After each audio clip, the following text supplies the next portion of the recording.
Assalamualaikum bang. Teh bunga baik punya tu. Ya, baik boleh. Baik punya.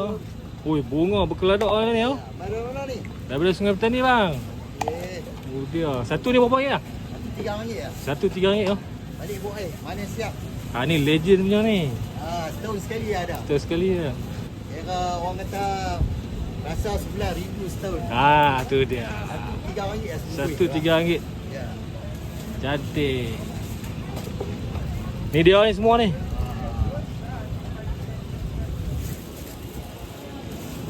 Lebah-lebah tak ada bang. Lebah tahun ni dia kurang sikit. Dia rehat.